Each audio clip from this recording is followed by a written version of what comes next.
نرفعنا بكماله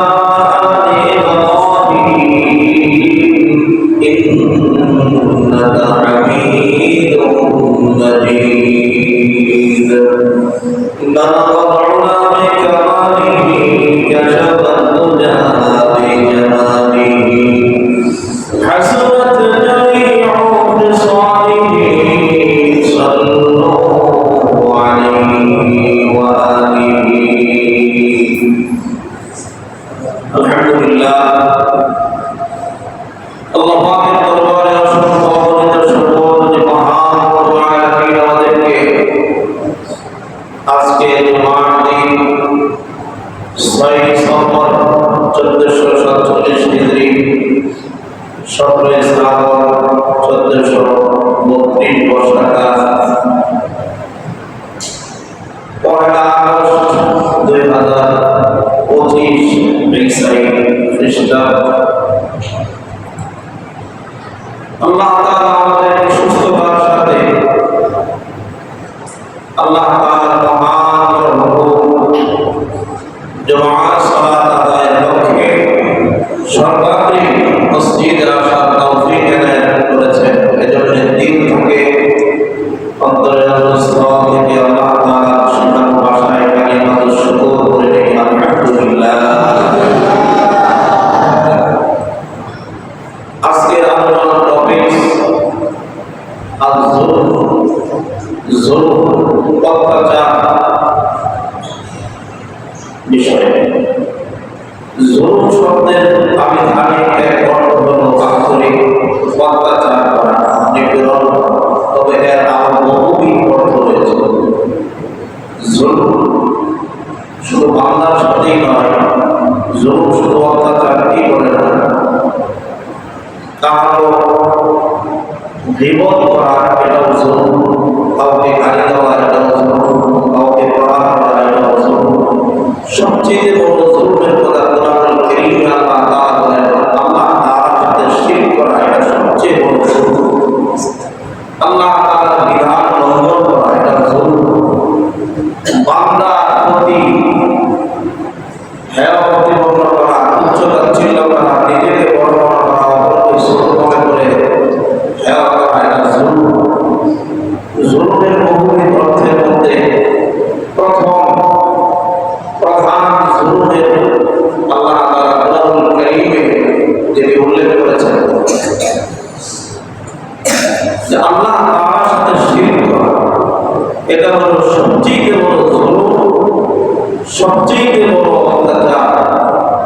কারণ বান্দা কি করে আল্লাহ তাআলার সাথে অংশীদার স্থাপন করে, এই ব্যাপারে কোরআনুল কারীমে আল্লাহ তাআলা আয়াত নাযিল করেন, আল্লাযীনা আমানু ওয়া লাম ইয়ালবিসু ঈমানাহুম বিযুলমিন উলাইকা লাহুমুল আমনু ওয়া হুম মুহতাদুন। এই সমস্ত বান্দারা যারা তাদের ঈমানের সাথে জুলুমকে সংমিশ্রণ করেছে, অর্থাৎ জুলুম এখানে জুলুম দ্বারা শিরককে বোঝানো হয়েছে, শিরকে আকবার বোঝানো হয়েছে। আল্লাহ তাআলার রুবুবিয়্যাতের সাথে অংশীদারিত্ব স্থাপন করা বোঝানো হয়েছে। অর্থাৎ আল্লাহ তাআলার জাত ও সিফাতের সাথে অংশীদার স্থাপন করা, শিরক করা এটা সবচেয়ে বড়। এই ব্যাপারে হাদিসে রাসূল করিম সাল্লাল্লাহু আলাইহি ওয়াসাল্লাম সাহাবায়ে কেরামকে বললেন, সাহাবায়ে কেরাম প্রশ্ন করলেন, আল্লাহর হাবিব, ঈমানের সাথে জুলুমের সংমিশ্রণ এটা কেমন কথা? কারণ আমরা তো প্রত্যেকেই এমন কেউ বাকি নেই যে নিজের উপরে নিজে জুলুম করি নাই। অর্থাৎ নিজের উপরে নিজে জুলুম হলো পাপ, অন্যায়, গুনাহ, এটাও জুলুম। আমরা তো জুলুম ঈমানের সাথে সংমিশ্রণ এটা কেমন কথা? এটা মানে কি? এটার অর্থ কি? এটা ব্যাখ্যা রাসূল আকরাম সাল্লাল্লাহু আলাইহি ওয়াসাল্লাম তখনই সাহাবায়ে কেরামকে পরিষ্কার করে দিলেন, বললেন যে এই জুলুম দ্বারা শিরক বোঝানো হয়েছে। কেননা তোমরা কি সূরা লুকমানের আয়াত তেলাওয়াত করনি? আল্লাহ তাআলা সূরা লুকমানের হাকিম তার ছেলেকে যে নসিহত করেছিলেন, সেই নসিহত উল্লেখ করেছেন। আর রাসূল আকরাম সাল্লাল্লাহু আলাইহি ওয়াসাল্লাম সেই নসিহতের দিকে ইঙ্গিত করে বলেছেন, ডাইরেক্ট বলেছেন, ইয়া বুনাইয়া লা তুশরিক বিল্লাহ। তোমরা কি তেলাওয়াত করনি যে লুকমানের হাকিম তার সন্তানকে, তার ছেলেকে এইভাবে নসিহত করেছেন, হে আমার প্রিয় বৎস, হে আমার প্রিয় সন্তান, প্রিয় ছেলে, তোমরা আল্লাহ তাআলার সাথে কাউকে শরীক করবে না, কাউকে অংশীদার করবে না, অংশীদারিত্ব স্থাপন করবে না।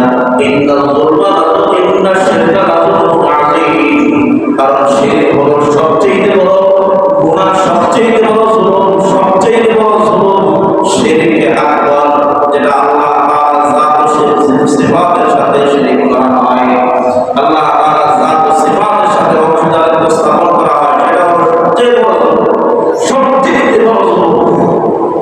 এই জন্য অন্য আয়াতে আল্লাহ তাআলা বান্দাকে লক্ষ্য করে বলেন যে ফেরাউনের সম্প্রদায়, কওমে ফেরাউন, তারাও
আমরা অনেক সময় গুনাহ করে ফেলি, কিন্তু গুনাহ করার পরে বান্দা যদি সাথে সাথে তওবা করে নেয়, সাথে সাথে যদি ইস্তিগফার করে নেয়, তাহলে আল্লাহ তাআলার কাছ থেকে খুশখবরি সুসংবাদ হয়ে যায়। সুবহানাল্লাহ। যেমন আয়াত কারিমা আল্লাহ তাআলা বলেন, ওয়া মান ইয়ামাল সুআন আও ইয়াযলিম নাফসাহু সুম্মা ইয়াস্তাগফিরিল্লাহ ইয়াজিদিল্লাহ গফুরার রহিমা। যারা অশ্লীল কাজ করে, গুনাহ কাজ করে, ফাহশা কাজ করে, মন্দ কাজ করে, আও ইয়াযলিম নাফসাহু, সে যেন তার নফসের উপরে জুলুম করলো, অন্যায় করলো, অত্যাচার করলো, আস্তাগফিরুল্লাহ সুম্মা আস্তাগফিরুল্লাহ ইয়াজিদিল্লাহ গফুরার রহিমা। কতবার সে ইস্তিগফার করে আল্লাহর কাছে ক্ষমা চায়, আল্লাহ তাআলার কাছে গুনাহ মাফি চায়, ইয়াজিদিল্লাহ গফুরার রহিমা। আল্লাহ তাআলা বলেন, এই ব্যক্তির জন্য আমার পক্ষ থেকে রহমত এবং ক্ষমা রয়েছে। সুবহানাল্লাহ। সে আল্লাহ তাআলাকে রহম করার ওয়ালা ক্ষমাশীল হিসাবেই পাবে। সুবহানাল্লাহ। এইজন্য আল্লাহ তাআলার পক্ষ থেকে আপনার রহমত বর্ষণ হবে, সে ক্ষমা পেয়ে যাবে তখন যখন গুনাহ করার পরে দিন কাটার পেরেশান হয়ে যাবে, নিজের নফসের উপরে জুলুম করবে, গুনাহ করার মাধ্যমে, গুনাহ করার পরে সে দিন থেকে অন্তরের অন্তঃস্থল থেকে অনুতপ্ত হবে, লজ্জিত হবে, এই গুনাহ ভবিষ্যতে কখনোই করবে না, অঙ্গীকারবদ্ধ হবে। সেরকম ভাবে যখন তওবা ইস্তিগফার করবে, ইয়াজিদিল্লাহ গফুরার রহিমা, আল্লাহ তাকে তার মাফ করবেন, তার উপরে রহমত করবেন। সুবহানাল্লাহ। রহমতের এক অর্থ হলো তার গুনাহগুলোকে নেকি দ্বারা বদলেন। সুবহানাল্লাহ।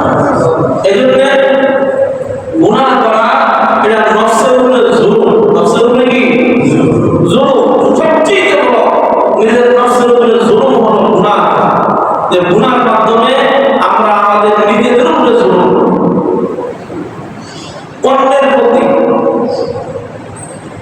কোনো গালমন্দ করা, অত্যাচার করা, প্রহার করা, রক্তপাত করা, হত্যাকাণ্ড ঘটানো, এটাও জুলুম। এই ব্যাপারে হাদিসে রাসূল আকরাম সাল্লাল্লাহু আলাইহি ওয়াসাল্লাম বলেন, মান কানাত লাহু মাযলিমাতুন লিআখিহি মিন ইরজিহি আও শাইইন, কোন ব্যক্তি তার ভাইয়ের উপরে অত্যাচারিত জনিত কোনো হক, সেটা মানহানির মধ্যে হোক, সেটা তার ইজ্জত হানির মাধ্যমে হোক, তাকে চপেটাঘাত প্রহার করার মাধ্যমে হোক, তাকে রক্তপাত করার মাধ্যমে হোক, তাকে পানি দেওয়ার মাধ্যমে হোক, যে কোনোভাবে হোক, তার কাছে যদি সে এরকম কোনো অত্যাচার করে কোনো হক বাকি থাকে, তার জিম্মায় থাকে, রাসূল বলেন, ফালিয়াতাহাল্লাহু মিনহুল ইয়াওমা ক্বাবলা আন লা ইয়াকুনা দিনারুন ওয়ালা দিরহামুন। ওই দিন, কিয়ামতের দিন, হাসরের মাঠ, হাসরের ময়দান কায়েম হওয়ার পূর্বে যেন সে তার থেকে ক্ষমা নিয়ে নেয়। কিয়ামতের মাঠে, যেই মাঠে হাসরের ময়দানে কোনো দিনার, কোনো দিরহাম, কোনো টাকা পয়সা,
দিন না থাকে, কোনো ন্যাক আমল দুনিয়াতে করে না থাকে, কোনো সওয়াবের কাজে সে করে না থাকে, তাহলে কি অবস্থা হবে?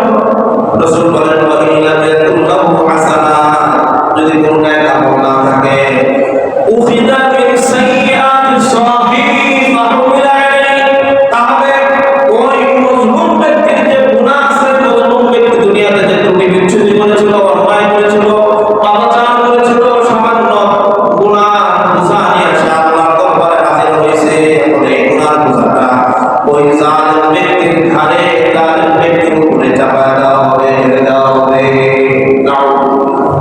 যে জালিম হবে, অত্যাচারী হবে, জুলুমবাজ হবে, তার ঘাড়ে মজলুম ব্যক্তির গুনাহ, যা ত্রুটি বিচ্যুতি দুনিয়াতে করেছিল, অন্যায় পাপাচার করেছিল, দুনিয়াতে যে গুনাহ খাতা করেছিল, এগুলো আল্লাহ তাআলা এইভাবে বিনিময় করবেন, তার গুনাহগুলো অত্যাচারী জালিমের ঘাড়ে চাপায়া দিবেন। ফাহুমিলা আলাইহি, শুধু এতটুকুই না, এই জালিমকে জাহান্নামে নিক্ষেপ করা হবে। তাহলে জুলুম এমন একটা গুনাহ, হাদিসের ভিতরে আছে আল যুলমু যুলুমাতুন ইয়াওমাল কিয়ামা, কিয়ামতের দিন জুলুম এই এমন ভীষণ অন্ধকার হয়ে দেখা দেবে, মানুষের চতুর্পাশে এমন এক মুসিবত হয়ে দেখা দেবে যে জুলুমের চাইতে বড় গুনাহ তার কাছে কোনো কিছুই মনে হবে না। জুলুমটা এমন এক গুনাহ আকার ধারণ করবে, সে শুধু অন্ধকার অন্ধকার, শুধু পাপী আর পাপী দেখতে পাবে, এমন কঠিন ভয়ানক গুনাহ হলো জুলুম। এজন্য হাদিসে রাসূল আকরাম সাল্লাল্লাহু আলাইহি ওয়াসাল্লাম এই ব্যাপারে বান্দাকে খুব সতর্ক করেছেন, সাবধান, ইয়াকা ওয়া দাওয়াতাল মাজলুম, তোমরা মজলুমের বদদুয়া থেকে বেঁচে থাকো, মজলুমের বদদুয়া থেকে বেঁচে থাকো। রাসূল বলেন ফাইন্না মা ইয়াসআলুল্লাহ তাআলা হাক্কাহু, কেননা সে তার অধিকার আল্লাহর কাছে চায়, অধিকার আল্লাহর কাছে চায়। যে মজলুম সে যখন আল্লাহর কাছে হাত উঠায়, সে যখন চায়, কি চায়? তার অধিকার চায়। আমরা তো অধিকার আদায়ের জন্য এই দেশে এত সোচ্চার আন্দোলন, এত রকমের মিটিং মিছিল, সবকিছু আমাদের কি অধিকার আদায়ের লক্ষ্যে, সমান অধিকার কেউ আদায়ের লক্ষ্যে মিটিং মিছিল করে, কেউ মানব অধিকার আদায়ের লক্ষ্যে অফিস খুলে, অধিকারের জন্য সারা দুনিয়ার মানুষ সোচ্চার। আল্লাহ তাআলা বলতেছেন যে মজলুম ব্যক্তির অধিকার ব্যাপারেও তোমরা খেয়াল রাখো, কারণ অধিকার থেকে তোমরা বঞ্চিত করিও না, কখনো মজলুমের বদদুয়া দিও না, পারলে নিজের ঝুড়ি দেবো, কারণ ঠকাইতে দেয়। কারণ এর দ্বারা কি হবে, যে মজলুম ব্যক্তি যখন হাত উঠাবে, আল্লাহ তাআলার আরশে আসীমের কোনো পর্দা থাকে না, আল্লাহ তাআলা বিনা পর্দায় তার দোয়াকে কবুল করে নেন। মজলুম যখন আল্লাহ তাআলার কাছে চায়, তার হক চায়, তার অধিকার চায়, তার ন্যায়সঙ্গত প্রাপ্য চায়, তখন আল্লাহ তাআলা এমন এক জাত সত্তা, হাদিসে রাসূল বলেন ওয়া ইন্নাল্লাহ তাআলা লা ইয়ামনাউ যা হাক্কি হাক্কা, আল্লাহ তাআলা কাউকে তার অধিকার থেকে বঞ্চিত করেন না। তখন মজলুম তার অধিকার চায়, আল্লাহ তাআলা হলেন এমন এক সত্তা, এমন এক আল্লাহ, যে কাউকে তার অধিকার থেকে, তার হক থেকে বঞ্চিত করে না। আমি আমার প্রাপ্য দুদিন আগে আর পরে অবশ্যই পাবো, এর মধ্যে কোনো সন্দেহ হবে না। কোনো সন্দেহ আছে? নাই, পাবেই পাবে সে তার অধিকার। এজন্য রাসূল করিম সাল্লাল্লাহু আলাইহি ওয়াসাল্লাম হাদিসের ভিতরে জুলুম সম্পর্কে বান্দাকে অবগত করেছেন, সচেতন করেছেন, যে এইভাবে হাদিসে রাসূল বলেন ইন্নাল্লাহ লা ইউযিল্লু যালিমা হাত্তা ইযা আখাযাহু লাম ইফলিতুহু, আল্লাহ তাআলা জালিমকে অবকার দেন, সাথ দেন, সুযোগ দেন, ছেড়ে দেন না, সামান্য সময়ের অবকার দেন, সামান্য সময়ের সুযোগ দেন, সে জুলুম করার মতো কিছু ফুরসত, কিছু রুখসত পায়। জালিমকে ছেড়ে দেন না, কিছু সময়ের জন্য সাথ দেন, অবকার দিয়ে থাকেন, জালিমকে কিছু সময়ের জন্য সুযোগ দিয়ে থাকেন, সে নিজেকে কিছু একটা পথ পাইলেই পরে, কিছু একটা হলেই পরে, এমন এক দাপটি করে তুলে, এমন এক নিজেকে সমর্থ করে, নিজেকে সমাজের ভিতরে এমন ভাবে উঠায় তুলে, এমন ভাবে সে মানুষের সামনে উঠায় ধরে যে নিজেই একটা কিছু নিজের যে গর্ব অহংকার অহমিকার একটা ভাব তার ভিতরে চলে আসে, এটাকে আল্লাহ রাসূল বলেন তোমার ধ্বংসের জন্য এটাই যথেষ্ট যে তুমি নিজেকে মনে করো। হাদিসে রাসূল আকরাম সাল্লাল্লাহু আলাইহি ওয়াসাল্লাম বলেন হাত্তা ইযা আখাযাহু লাম ইফরিতহু, যখন আল্লাহ তাআলা পাকড়াও এসে যায়, কাউকে পাকড়াও করে কোনো জালেমকে ধরেন, লাম ইফরিতহু, সে কখনো আর ছুটতে পারে না, কোনো ক্রমেই আর ছাড় পায় না। রাসূল আয়াত তেলাওয়াত করেন সুম্মা তামা ওয়া কাযালিকা আখযু রাব্বিকা ইযা আখাযাল কুরা ওয়া হিয়া যালিমা। আল্লাহ তাআলা ধরা বহু কঠিন, যখন কোনো জনসম্প্রদায়কে আল্লাহ তাআলা ধরেন, সুম্মা আখযাহু সুম্মা কাযালিকা আখযাল কুরা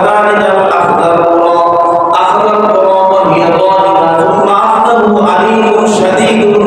আর আল্লাহ তাআলা তাকে এমন ভাবে কঠিন মারাত্মক যন্ত্রণাদায়ক লেলিহান শাস্তির ভিতরে গ্রেফতার করেন, এমন কঠিন মারাত্মক শাস্তি তার জন্য অপেক্ষা করতেছে, যে এই শাস্তি কোনদিন কল্পনাও করে না, এরকম কঠিন শাস্তির মুখোমুখি। এজন্য জুলুম না করা, কারো হক নষ্ট না করা, হক হলো দুই প্রকার, একটা হলো হকুল্লাহ, আল্লাহ তাআলার হক, আল্লাহ তাআলার বিধানকে পুরোপুরি মানা, এটা আল্লাহর হক। আর একটা হলো হকুল ইবাদ, বান্দার হক।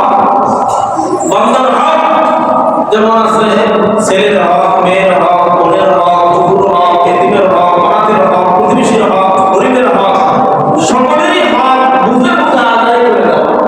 তার হক যেন আমার জিম্মায় রাখে না, এরকম হকগুলো আদায় করে দেওয়া, হকগুলোকে পরিশোধ করে দেওয়া। হাদিসে রাসূল আকরাম সাল্লাল্লাহু আলাইহি ওয়াসাল্লাম এমন সুন্দর করে বুঝিয়েছেন, লা তুআদ্দান্নাল হুকুকা ইলা আমরিহা ইয়াওমাল কিয়ামah। কিয়ামতের ময়দান যখন কায়েম হবে, প্রত্যেকের হক প্রত্যেককে বুঝায়া দাও, প্রত্যেকের প্রাপ্তি প্রত্যেককে বুঝায়া দাও। এমনকি হাত্তা ইকামুশ শাতিল জালহা মিনাশ শাতিল করনা, দুনিয়াতে শিংহীন বকরি, শিংওয়ালা বকরি থেকে যে একটা আঘাত প্রাপ্ত হয়েছিল, এই শিংওয়ালা বকরি থেকেও তার প্রাপ্য শিংহীন ওই ছাগল, ওই ভেড়া, কুকুরকে বুঝায়া দাও। আল্লাহু আকবার। এতটুকু পর্যন্ত হক আদায় করে দাও, চুল পরিমাণ হক আল্লাহ তাআলাকে রাখেন। হাদিসের ভিতরে রাসূল আকরাম সাল্লাল্লাহু আলাইহি ওয়াসাল্লাম বলেন আতাদরুনা মান মুফলিস, হে আমার সাহাবারা, উম্মতেরা, তোমরা কি জানো আমার উম্মতের মধ্যে সবচেয়ে দরিদ্র গরীব ব্যক্তিকে, সবচেয়ে গরীব সবচেয়ে দরিদ্র কে? ক্বালু ফীনা মান লা দিরহাম লাহু ওয়া লা মাতা।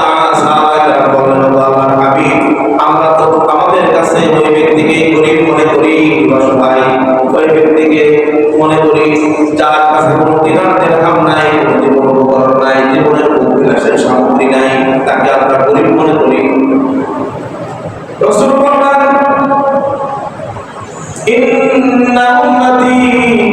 ইন্নাল মুফলিসা মিন উম্মতি, আমার উম্মতের মধ্যে সবচেয়ে গরীব সবচেয়ে দুঃখী ওই ব্যক্তি যে মাইয়াতি ইয়াওমাল কিয়ামাতি বিসসালাতিন ওয়া সিয়ামিন ওয়া যাকাতিন ওয়া ইয়াতি ক্বাদ শাতামা হাযা ওয়া আকালা হাযা ওয়া কাদামা হাযা ওয়া সাফাকা দামা হাযা ওয়া দাবা হাযা।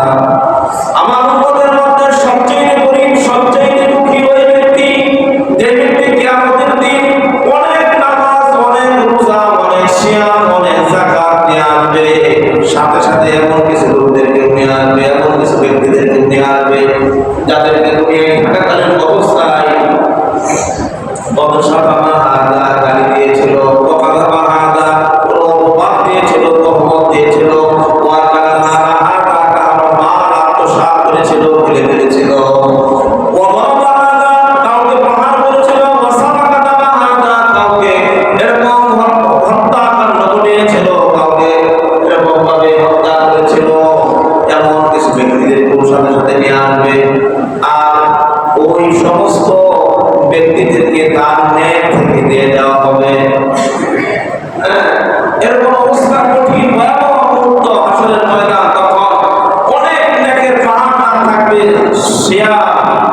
সালাত যাকাত কবর নাই, কিন্তু সাথে সাথে এমন ব্যক্তিদের বসে নিয়ে আসছে যাদেরকে গালি দিছিল, আঘাত করছিল, অপবাদ দিছিল, গীবত করছিল, শিকায়াত করছিল, হত্যা করছিল, প্রহার করেছিল, অনেক এরকম লোক নিয়ে আসার পরে রাসূল বলেন ফাইয়াত হাসানাতুহু ওয়া ফায়ুদু হাদা মিন হাসানাতিহি ওয়া হাদা মিন হাসানাতি, তার নেক আমল থেকে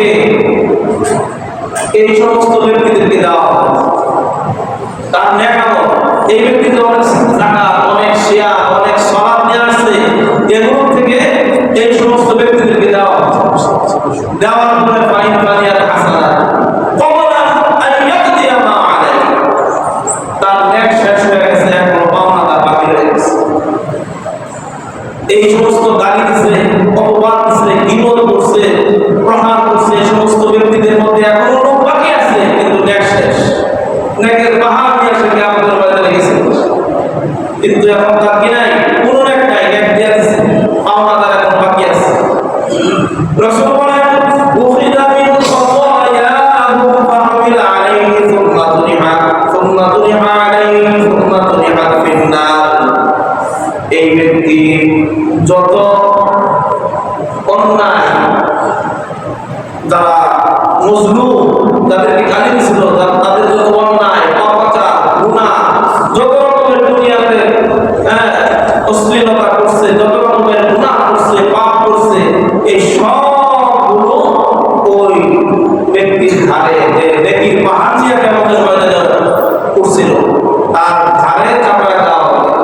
আর এই সমস্ত হকদারদের গুনাহ, পাওনাদারদের গুনাহ তার উপরে চাপায় দেওয়া হবে।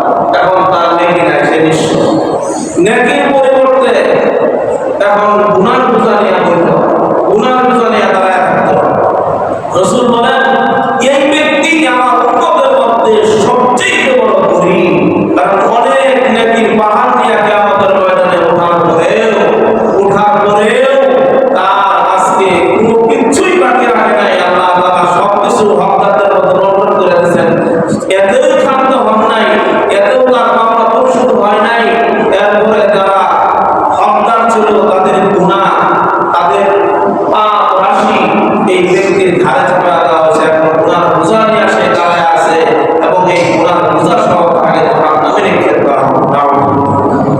তাহলে মূল কথাটা আমরা এটাই বুঝলাম যে জুলুম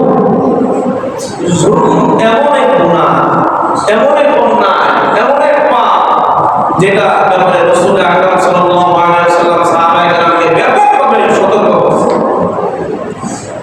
জুলুম করছিল কওমে আদ, কওমে সামূদ, কওমে ফিরআউন, কওমে নূহ। এমন জাতি ছিল যে নিজেদের উপরে জুলুম করছিল, অত্যাচার করেছিল। অত্যাচার করার কারণে আল্লাহ তাআলা ভূমিষ্ঠে তাদেরকে এমন ভাবে ধ্বংস করে দিয়েছেন যে মাটিকে উল্টায় পর্যন্ত দিয়েছেন, জমিন উল্টায় দিয়ে তাদের ঘাড়ে, তাদেরকে জমিনের নিচে চাপা দিয়ে তাদেরকে নিঃশেষ করে দিয়েছেন। হাদিসের ভিতরে আছে রাসূল আকরাম সাল্লাল্লাহু আলাইহি ওয়াসাল্লাম সাহাবায়ে কেরামকে নিয়ে একদিন যাত্রা করছেন হিজর নামক স্থান দিয়ে। লাম্মা মাররা বিল হিজরি, হিজর নামক স্থান দিয়ে যখন যাইতেছেন, তখন রাসূল করিম সাল্লাল্লাহু আলাইহি ওয়াসাল্লাম সাহাবায়ে কেরামকে বললেন ক্বালা লা তাদখুলু মাসাকিনাল লাযীনা যালামু আনফুসাহুম, তোমরা তাদের ঘরবাড়িতে প্রবেশ করিও না যারা তাদের নিজেদের উপরে অনেক অত্যাচার, জুলুম করেছে, অন্যায় করেছে। কারণ আমার আশঙ্কা হয় তাদের উপরে যে মুসিবত, আই মুসিবাতুম মা আসাবাহুম, যে বিপদ আল্লাহ তাআলা দিয়েছিলেন, তাদেরকে যে গজব দিয়েছিলেন, সেটা নাকি তোমাদের উপরে পতিত হয়, তোমাদের উপরে আল্লাহ তাআলা ঢেলে দেন। এজন্য আমার আশঙ্কা হচ্ছে তোমরা তাদের ঘরবাড়িতে প্রবেশ করিও না। এবং রাসূল তার দল নিয়ে, সাহাবায়ে কেরামকে নিয়ে যখন ওই পথ দিয়ে অতিক্রম করেন, হাদিসের ভিতরে সাহাবায়ে কেরাম এরকম ভাবে রাসূল করিম সাল্লাল্লাহু আলাইহি ওয়াসাল্লামের কথা উল্লেখ করেছেন, সুম্মা মান্না রাসাহু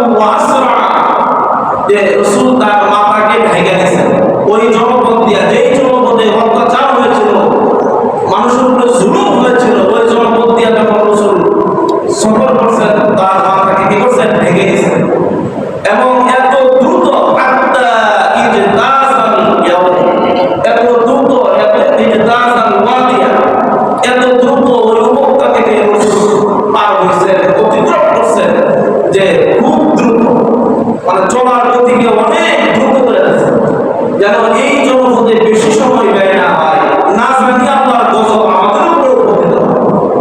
এত কঠিন ভয়াবহ জুলুম। এজন্য জুলুম থেকে রাসূল আকরাম সাল্লাল্লাহু আলাইহি ওয়াসাল্লাম বান্দাকে সঞ্চার করেছেন, সচেতন করেছেন। জুলুমের কারণে বান্দার ইবাদত বন্দেগীও কবুল হয়। প্রতি বছর হজ করে, এগুলো কবুল হয়। এভাবে সিরাতুল নববীর আগার কিতাব থেকে একটা ঘটনা উল্লেখ করি। যে ঘটনাটি হলো, এক ব্যক্তি মিশর থেকে হজ করতে আসেন মক্কা। ওই জমানায় এখন স্বর্ণ মুদ্রা চলন ছিল, আদান প্রদান ছিল। সে অনেক অর্থ নিয়ে আসার পরে সে দেখলো যে হজ করার যে কার্যক্রম অনেক দৌড়াইতে হয়, সাইড করতে হয়, এরকম মাহমুদন করতে হয়, মুজদালিফা মিনায় অবস্থান করতে হয়, যাতায়াত করতে হয়, অনেক ঝামেলা। টাকার কুটিটা এক জায়গায় একটু আমানতদার ব্যক্তি দেখা জমা মানুষের মধ্যে লোক হাজি সাহেব মক্কা খুব সুনাম দল, হ্যাঁ দাপুটি লোক, তার কাছে মানুষ আমানত রাখে, আবার আমানতের সেই খেয়াল করে না, আমানত পুঙ্খানুপুঙ্খ মানুষের কাছে বেড়ায় দেয়। তখন তার কাছে সে দোকানদার ছিল, তার কাছে আমানতকে শেষ করার পর বাড়িতে ফেরার সময় আমি আমার টুকরাটা নিয়ে যাবো, তুমি একটু আমার এই পুটলিটা, আমার এই টাকার ভান্ডারটা তুমি রাখো করে শেষ। এরপর যখন গেছে ওই দোকানের কাছে, দোকানদার দোকানে নেয় অন্য লোক দোকান বলতেছে, ভাই এই দোকানদার কিছুদিন আগে তার কাছে আমার টাকার পুটলিটা আমারও রাখছিলাম, এখন এই পুটলাটা আমার দরকার, আমি তো বাড়িতে চলে যাবো, এখন উনি কোথায় আছে? বলতেছে উনি তো মারা গেছে, সে আমার পিতা মারা গেছে, আমার টাকার কথা কি বলে গেছে? বলতে তোমার টাকার কথা কিছু বলে যায়, তুমি যে টাকা পাও তুমি সাক্ষী নিয়ে আসো, দলিল প্রমাণ যদি তুমি উপস্থাপন করতে পারো তাহলে তোমার টাকা পাই, আর যদি দলিল না দিতে পারো তাহলে টাকা পাবে। তখন উনি চিৎকার করা শুরু করছে, ভাই কি উপায় হবে, আমি কিভাবে দেশে যাবো, আমার এই কাজ কিভাবে সম্পাদন করবো, টিকিট কিভাবে ক্রয় করবো? উনি কাবার সামনে যায় আছেন, কান্না করতেছে, কান্না করতেছে। আল্লাহ তাআলা প্রত্যেক জমানায় এমন কিছু লোককে তৈরি করে রাখেন যে সমস্যার সমাধানের রাস্তা বের করে। এক লোক উপর থেকে নিজ দিকে নামতেছে, এমন অবস্থায় তার কান্না দেখে তার কাছে আসে বলতেছে, ভাই তুমি কাঁদো? বলে আমি কাঁদছি এই কারণে যে আমার এমন একটা টাকার পুটলি আমি দোকানদারের কাছে দিয়েছিলাম, কিন্তু হজ করে আজকে যায় শুনি সে মারা গেছে, এবং তার ছেলে তো প্রমাণ ছাড়া টাকা দেয় না, আর প্রমাণও তো রাখি না, আমি তো একাই নিয়ে রাখি আসছি। তখন বলতেছে, তোমার কোনো চিন্তা নাই, কোনো টেনশন করো না, এটা ব্যবস্থা হয়ে যাবে ইনশাআল্লাহ। কিভাবে? বলে তুমি তাহাজ্জুদের ওয়াক্তে জমজম কূপের পানি দ্বারা আউযু করে তাহাজ্জুদ করে জমজম কূপে যা নিজ থেকে মাথাটা দিয়ে এরকম ভাবে ডাক দিবা যে, হে বান্দা, তোমার কাছে যে আমার টাকা পুটলিটা রাখছিলাম, যদি তুমি জান্নাতি হয়ে থাকো, যদি তুমি আমানতদার হয়ে থাকো, আমার টাকা পুটলিটা কোথায় রাখছো তুমি সন্ধান দিয়ে দাও। এই ব্যক্তি তাকে একটা রাস্তা দেখাইছেন যে যদি সে জান্নাতি হয়, যদি সে বেহেশতি হয়, তাহলে সে তোমার প্রথম ডাকি সারা দেবে, উঠে আসবে এবং তোমার টাকা পুটলির সন্ধান দেবে। তখন উনি আমল শুরু করলেন, তাহাজ্জুদের ওয়াক্ত উঠলেন। তখন তো জমজম কূপের পানিটা তখন সরাসরি এরকম ভাবে তারা ব্যবহার করতেন, কূপ থেকে উঠে আউযু করতেন, খাইতেন, পান করতেন, এরকম ভাবে জমজম কূপের পানি তখন এরকম সিস্টেম ছিল। কিন্তু এখন তো জমজম কূপের কোনো আলাদা নেই, এখন পাইপিং সিস্টেম, সাপ্লাই সিস্টেম, জমজম কূপ কোথায় হাজিরা কি আয়গা বন্ধ করা। তখন এরকম ছিল। তখন উনি এরকম আমল করলেন, তাহাজ্জুদ করলেন, জমজম কূপের কাছে যায় ডাক দিলেন যে, ভাই তুমি তো মারা গেছো, তুমি তো চলে গেছো, আমার টাকার পুটলিটা কোথায় রেখে গেছো, আমাকে একটু সন্ধান দেয়া। একবার ডাক দিছে, দুইবার, তিনবার, চারবার, 10 বার ডাক দিছে, কোনো সাড়া নাই, শব্দ নাই। পরের দিন আবার বাইতুল্লাহর সামনে দাঁড়ায় কাঁদতেছে, ওই লোক আবার তার সাথে সাক্ষাৎ। কি ব্যাপার ভাই? বললো যে আমি এরকম ডাকলাম, 10 বার ডাকলাম, কোনো সারা শব্দ নাই, কোনো ব্যক্তির কোনো সন্ধান নাই। বললেন ঠিক আছে, এইবার তোমাকে আরেকটা আমল দিতেছি, সেটা হলো এই মক্কা সীমান্তবর্তী দেশ, সেটা হলো ইয়ামান। ইয়ামানে একটা কূপ আছে, যে কূপের নাম হলো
নামাজ, রোজা, যাকাত, মানুষের দান সদকা ব্যাপক শোনা, তোমার পাইছি আমি, তুমি আমাদের খেয়ালত করো না, কিন্তু তুমি জাহান্নামের এই বাঁধন ডুবে গেল।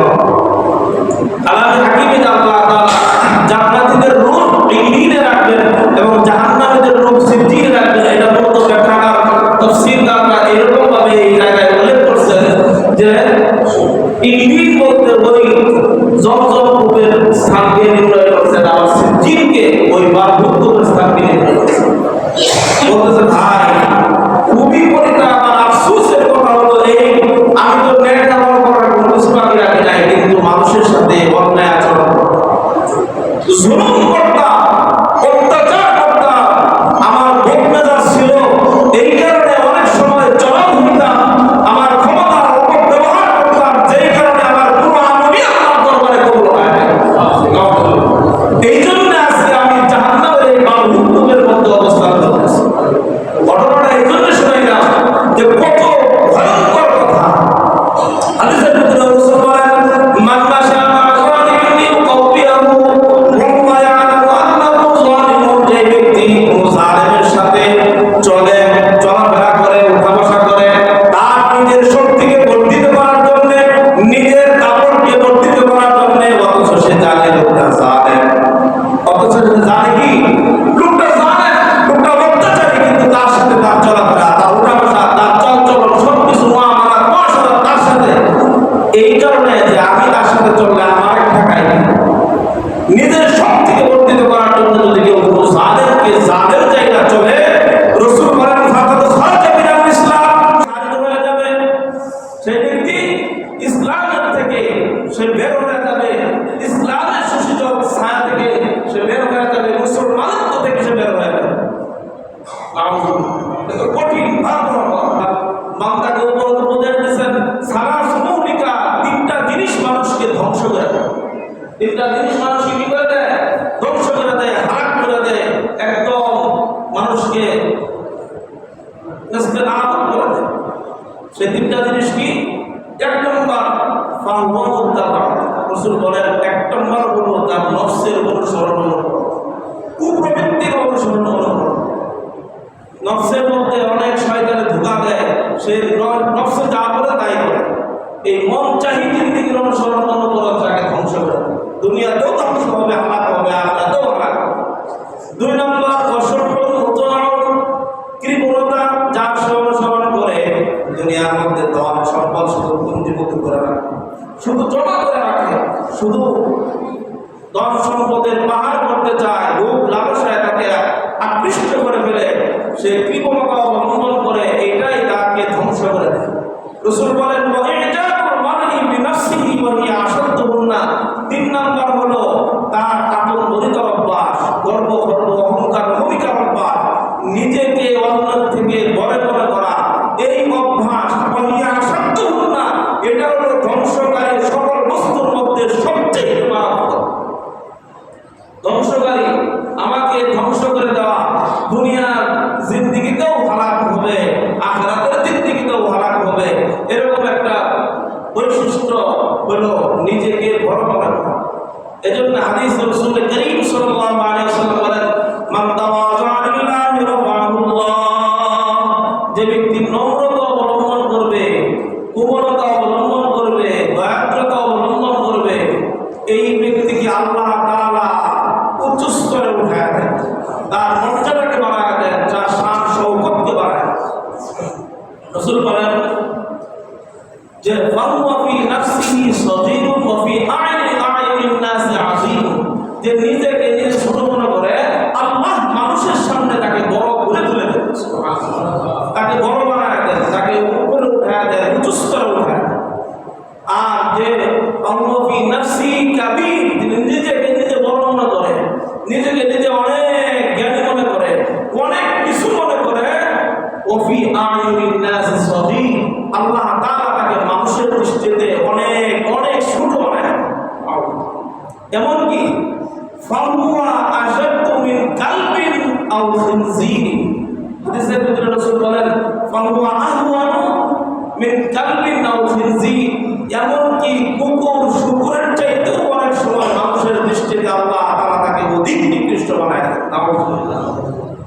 এটা বর্ণনা করার উদ্দেশ্য হইল আমরা আমাদের নিজেদেরকে ইসলাহ করা, সংশোধন করা, নিজেদেরকে আমরা তাসমিহ করা, সঠিক পথে নিয়ে আসা, সঠিক পথে নিয়ে আসা, নিজেরা নিজেদেরকে সংশোধন করে নাও যে আজকে আমি কোন পথে চলতেছি, কোন দিকে চলতেছি, কোন দিকে হাঁটতেছি।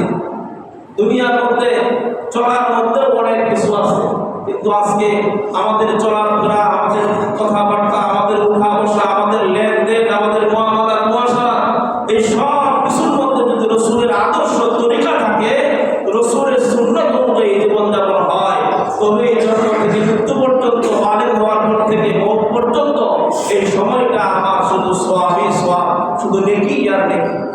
আর যদি মন করা জিন্দেগি হয়, মন করা জীবনযাপন হয়, মন করা যদি আমার পথকে বেছে নেই, তাহলে এই দুনিয়ার জিন্দেগি কয় বছর, 60, 70, 80, 90, 100 বছরের জিন্দেগিকে যদি মন করা যাপন করে, মন করা জিন্দেগি চালায়, উপরন্ত জিন্দেগি, যে জিন্দেগির শুরু আছে শেষ নাই, ওই জিন্দেগি আর মন করা চলবে না, কঠিনভাবে পাকড়াও করা হবে। এই জন্যে বুজুর্গান বলেন যে 60, 70, 80 বছরের জিন্দেগি যদি তোমরা আল্লাহ চাই চালাইতে পারো, আল্লাহর বিধান মোতাবেক চালাইতে পারো, তাহলে উপরন্ত জিন্দেগি, যে জিন্দেগির শুরু আছে শেষ নাই, আল্লাহ তোমাদের মন চাই চালানোর অনুমতি দেবে। হ্যাঁ, এই জন্য আমাদের এই দুনিয়ার জিন্দেগিটা আমরা চালানোর ক্ষেত্রে সতর্কতা অবলম্বন করব। কথায় আছে, জমিনের উপরে যে যত ভালো কাজ করবে, ভালোভাবে চলবে, জমিনের নিচে সে তত ভালোভাবে থাকবে, তত ভালো অবস্থায় থাকবে। উপরে যেমন ভালো কাজ করবে, নিচে তত ভালো থাকবে। উপরে ভালো নাই, নিচে যায় ভালো আশা করা, এটা একেবারেই বোকা। কারণ উপরে যদি আমি ভালো করি, নিশ্চয়ই আল্লাহ আমার জন্য ভালোই রাখবে। আর উপরে যদি আমি ভালো না করি, আমি নিজেই তো জানি আমি ভালো করছি কিনা। তাহলে মাটির নিচে ভালো থাকা যাবে না। মাটির নিচে ভালো থাকার জন্য উপরে ভালো হওয়া চাই। এজন্যই আমাদের জমিনে চলার সময় ফিকিরে, জিকিরে চলা, জমিনে চলার সময় ধ্যান ও খেয়ালের সাথে চলা, যে আমার দ্বারা যেন কার ক্ষতি না হয়, আমার দ্বারা যেন কেউ কষ্ট না হয়, আমার দ্বারা যেন কোনো জুলুম সংগঠিত না হয়, আমার দ্বারা যেন কোনো অন্যায় না হয়, আমার দ্বারা যেন কোনো রকমের কোনো অবস্থাতেই কোনো ব্যক্তি মনোপূর্ণ না হয়, হেয় প্রতিবন্ধ না হয়, তার কোনো উচ্চ তাচ্ছিল্য না হয়। নিজেকে আমি সবসময় ছোট মনে করা, যে আমি তো মানুষের মধ্যে সবচেয়ে কমজোরি, আমার তো অনেক দোষ, আমার নিজের দোষের কথা যদি আমি নিজে চিন্তা করি, দোষের সীমা নাই। আল্লাহ যেইভাবে আমাকে চলতে বলছিলেন সেইভাবে চলতে পারি নাই। আল্লাহ পাকের বহু বিধান আমার থেকে ছুটে যাইতেছে, রসুলের বহু সুন্নাত আমার থেকে এরকম ভাবে ছুটে যাইতেছে, রসুলের বহু সুন্নাত আমার থেকে এরকম ভাবে ছুটে গেছে। আমি আমার জিন্দেগির 40 বছর, 35 বছর, 50 বছর অতিক্রম করে ফেলছি। নিজেকে এইগুলো নিয়ে ভাবা, অন্যের দিকে না থাকা। আমরা একদিন একটা কথা শুনছিলাম যে দুনিয়ার মানুষ সবাই হাসপাতালের মতোই। হাসপাতালে যেমন রোগীরা যায়, রোগীরা দেখবেন এক রোগী আরেক রোগীর বাচ্চা থাকে না, বলে না যে এই তো বলে দেবো, এত বিরাট অসুখ, একটা এই সমস্যা, একটা এই সমস্যা, বলে কি ভাই আমার অনেক সমস্যা, আমার অনেক সমস্যা, আমার জন্য একটু দোয়া করো। কিরণ বলে সে আরেকজনটা একবারও বলে না, তার বলার সময় নাই, সে নিজে ভালো হয়েছে। এজন্য আমরাও দুনিয়াতে অবস্থান করতেছি, আমাদের নিজেদের সমস্যার কোনো সীমা নাই, অনেক সমস্যা আমাদের, অনেক গুনাহ আমরা করে ফেলেছি। অন্যের টাকায় টাকার টাইম আছে। যদি আমি অ্যাকচুয়ালি প্রকৃতপক্ষেই যদি বুঝতে বলা হয়ে থাকি, অন্যের হিসাব নেওয়ার সময় আছে আমার নিজের হিসাবটা আমি নিজে নিয়ে শেষ করতে পারতেছি। এজন্য নিজেকে নিজে ইসলাহ করা, নিজেকে রোগী মনে করা, নিজেকে এরকম ভাবে সুস্থ করে তোলার ফিকির করা, অন্যের অসুস্থতার দিকে তাকানোর সময় নেই। আল্লাহ তাআলা আমাদেরকে এই কথাগুলোর উপরে বোঝা এবং আমল করার তৌফিক দান করুন। সবাই বলি আমিন।